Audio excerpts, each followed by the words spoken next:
Il est fait mention de la seconde alliance dans Genèse 9,15.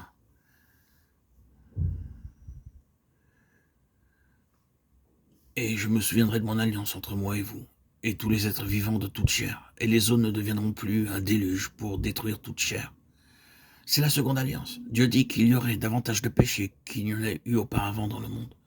Aussi, personne ne peut dire que nous sommes meilleurs que les hommes l'étaient du temps de Noé. En vérité, le péché s'est accru dans le monde aujourd'hui.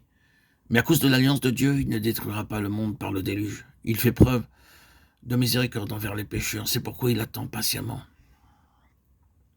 Nous l'offensons, nous le blessons, nous nous rebellons contre lui. Nous le rejetons, mais il est tellement patient.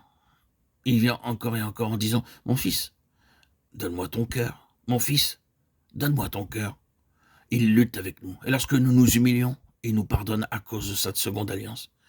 Il nous fait grâce, même si nos péchés nous font mériter le déluge. Quand bien même nous serions impies, rebelles et souillés, cependant il nous fait grâce à cause de cela. Je peux l'invoquer n'importe quand. Seigneur, j'ai péché contre toi. Je t'ai offensé. Dans ta bonté, pardonne-moi. Comme nous le lisons dans 1 Jean 1,9. Si nous confessons nos péchés, il est fidèle et juste pour nous les pardonner et pour nous purifier de toute iniquité. Bien que nos péchés méritent une grande punition, il veut toujours nous pardonner.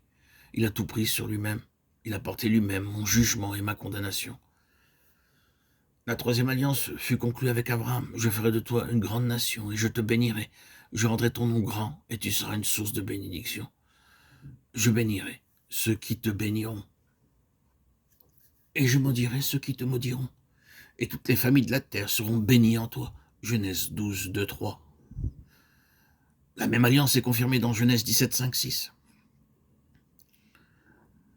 On ne t'appellera plus Abraham, mais ton nom sera Abraham, car je te rends père d'une multitude de nations.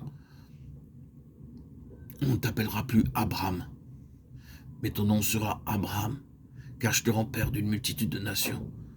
Je te rendrai fécond à l'extrême. Je ferai de toi des nations, et des rois sortiront de toi. C'est l'alliance de Dieu avec Abraham. Si nous croyons en Dieu comme le fils Abraham, il nous sera donné la même puissance. Dieu fit attendre Abraham 25 ans. Il était devenu vieux, ainsi que son épouse. Ils avaient perdu tout espoir d'avoir un enfant.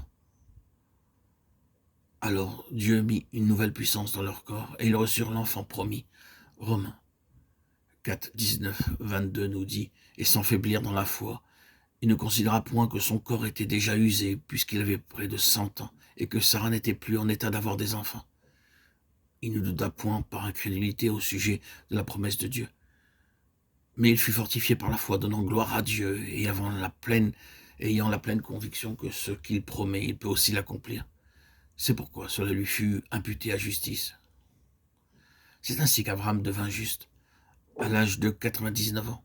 Abraham croyait encore. Oui, Dieu est capable, bien que nous soyons vieux, ma femme et moi, et qu'humainement, nous n'ayons aucun espoir d'avoir un enfant. Dieu le peut. Par cette foi, Abraham devint juste parce qu'il savait que Dieu pouvait mettre une vie nouvelle dans son corps ainsi que dans celui de son épouse. C'est la même chose pour vous et pour moi. Nous pouvons par la foi proclamer la puissance de la résurrection. Nous ne devenons pas justes par nos propres efforts. Le Seigneur lui-même est ma justice. Par cette même foi, je peux proclamer chaque jour la puissance de la résurrection pour toutes mes épreuves, mes tentations, quelle que soit la tentation, l'épreuve ou la difficulté. Je peux dire par la foi, oui Seigneur, tu as vaincu la mort pour moi. Maintenant, s'il te plaît, verse en moi la puissance de ta résurrection pour toutes mes épreuves et mes afflictions. Il la donnera sûrement. Paul dit dans Philippiens 3,10, ainsi je connaîtrai Christ et la puissance de sa résurrection. C'est la troisième alliance, par la foi. Nous devons proclamer la puissance de sa résurrection pour toute épreuve, tentation, tribulation, et devenir ainsi plus que vainqueurs.